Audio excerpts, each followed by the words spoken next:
Estamos de volta. Talvez uma coisa mais documental, mais histórica, mas eu estou falando em termos de contemporaneidade mesmo.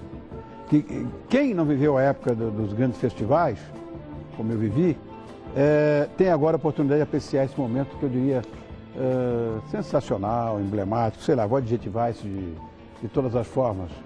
Esse momento da nossa música, assistindo o documentário Uma Noite em 67. Eu sei que está sendo muito incensado, muito, enfim, veiculada essa história desse documentário. Você sabe que eu tenho paixão por documentários e é sobre essa preciosidade que eu converso agora com os diretores Ricardo Calil e Renato Terra. Obrigado, Ricardo, obrigado por terem vindo. Obrigado, mãe. Obrigado. Obrigado a você por receber a gente. Para com esse negócio, imagina. Você me disse que trabalha na Trip, né? Eu trabalho na Trip. Então vamos mandar um beijo para a redação da Trip, que sempre foi tão carinhosa comigo. Ó. Turma, um beijo. Obrigado. Bom, nós, na verdade, separamos depoimentos. Se não me engano, foram 4 para ilustrar a nossa conversa. Então, antes de a gente abrir a boca para dizer qualquer coisa, vamos assistir o primeiro depoimento? Perfeito. Então, vamos lá, rodou. Eu achei que os festivais poderiam ser organizados como os espetáculos de luta livre. Você vai perguntar, pô, como espetáculo de luta livre? É claro, tem que ter o mocinho, tem que ter o bandido, tem que ter o pai da moça, tem que ter tudo. Mais ou menos, a filosofia na minha cabeça era mais ou menos assim. Meu querido amigo Paulinho Machado de Carvalho, esse cara que me levou para a Record, ele que me convenceu, eu estava assinando com a Excelsior na época. Foi um erro de estratégia brutal meu, mas ele me convenceu. E eu fui lá para a Record na época, né? Uhum. Era isso mesmo, criança? A história era essa mesmo? Você sabe que eram tempos muito exaltados, né? Estava vivendo sob ditadura militar e cada posição era uma posição política. Então, o Paulinho Machado de Carvalho, nesse depoimento, fala que ele usou essas paixões dessa época para selecionar os intérpretes desse festival para o público reagir de uma maneira como se fosse uma luta livre mesmo.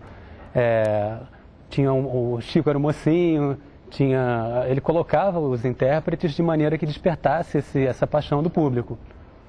Qualquer pessoa que tivesse guitarra elétrica era o bandido, estou incluído nessa história, inclusive. Algumas partes do documentário estão sendo passadas agora aí. Você não falou nada até agora, né, Ricardo? Ô, Rony, a gente está sendo entrevistado por você, mas na verdade a nossa vontade era te entrevistar, né? Porque você participou desse festival, né? Queria que você contasse um pouco como é que foi. Para mim foi péssimo, foi uma das piores emoções da minha vida, foi um desastre, foi uma coisa que durante muito tempo eu queria me esquecer, mas acabei publicando na minha revista, eu tenho uma revista, Avon, e eu fiz o encerramento de edição da anterior, antepassada, não a última, a penúltima revista, o penúltimo número, em que eu falei dessa história que eu tinha vivido lá. Eu estava defendendo uma música, eu me lembro que muita gente, o Zusa, que é meu querido amigo, e na época o Manga também, disse, que música boa, que música interessante, acho que ela vai ter um futuro muito bom, etc., no festival. Paulinho tinha me convencido, eu não queria fazer de jeito nenhum, porque eu tinha cabelo grande, eu tocava guitarra elétrica. E havia esse patrulhamento que não era ideológico, era comportamental. Eu jamais fiz parte da Jovem Guarda, mas as pessoas me inseriram nessa história, porque eu surgi naquela mesma época, né?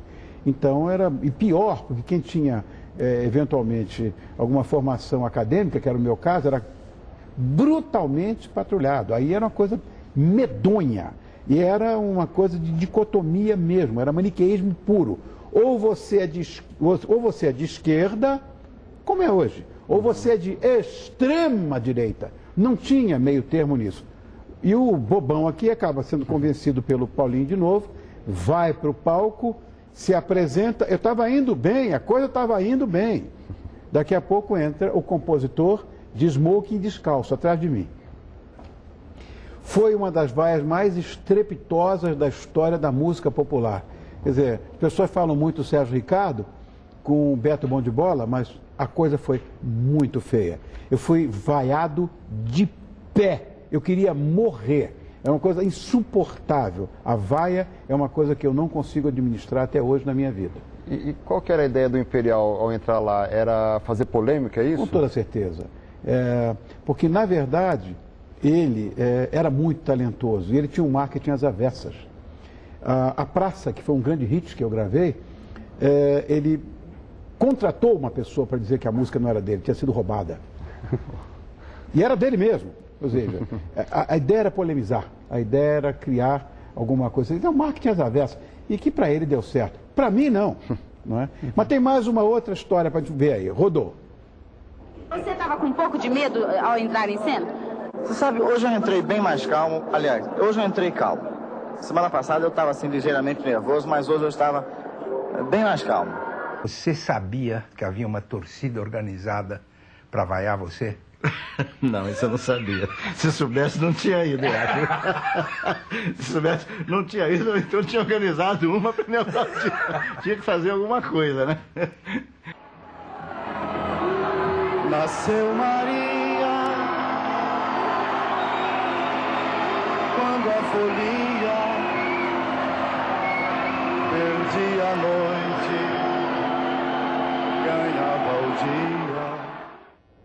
Roberto talvez não soubesse que havia uma torcida organizada, mas todos nós que não estávamos inseridos na proposta de música popular brasileira, aspas, música popular brasileira, que a música que está nesse país é popular e é do Brasil, mas que não tivéssemos um tratamento acústico, de baixo acústico, de violão, éramos execrados por esse público que lá estava. Claro. E que hoje me incensam tanto e que hoje festejam tanto esse programa como referência, tudo. Só pau eu levei, cara. Eu apanhei o tempo inteiro, a vida inteira, da mídia que eu lia, da mídia que eu assistia. Quer dizer, isso é uma coisa que para mim foi de uma crueldade, uma perversidade monumental.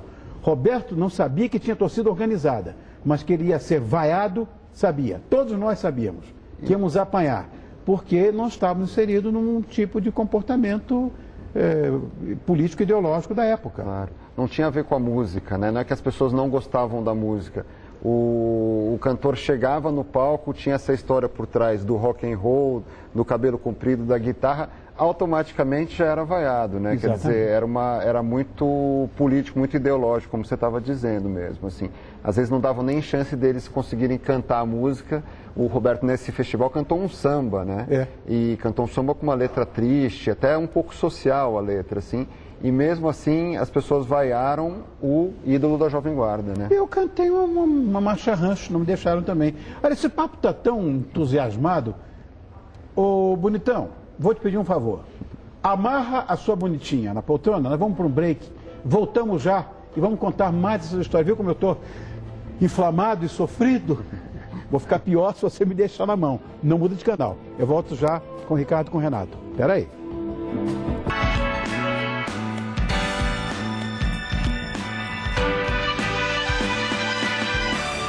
Estamos de volta com essa história desse documentário impecável, Uma Noite de 67, com os diretores desse documentário de primeira grandeza. E já vamos começar, para não perder muito tempo, porque tem que correr mesmo, mostrar mais um VT. Rodou. Cantar de smoking. E em 67, para mim, ninguém avisou que não era assim. Eu fui lá cantar com o meu smoking e eles estavam lá todos fantasiados e tal. Então, é claro, eu fiquei com a cara de smoking, pô. Ao lado do Caetano, do Gil, todos com aqueles cabelos. Você vê que a patrulha era comportamental, era ideológica, política, comportamental.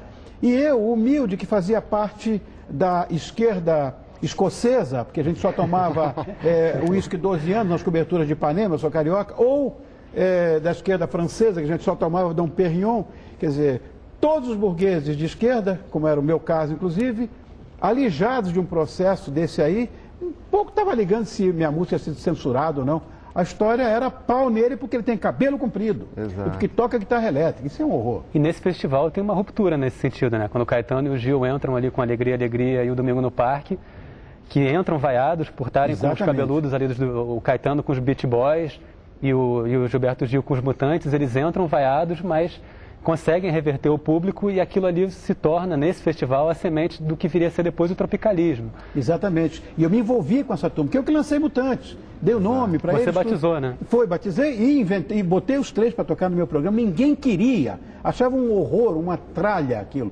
Foi uma luta. Fui pedir para o Paulinho Machado de Carvalho para ele interferir, para os meninos se apresentarem no meu programa. Então, e os Beach Boys me acompanhavam. Você vê, essa jogada foi por parte do Gilberto Gil, que esse é um craque de primeira grandeza.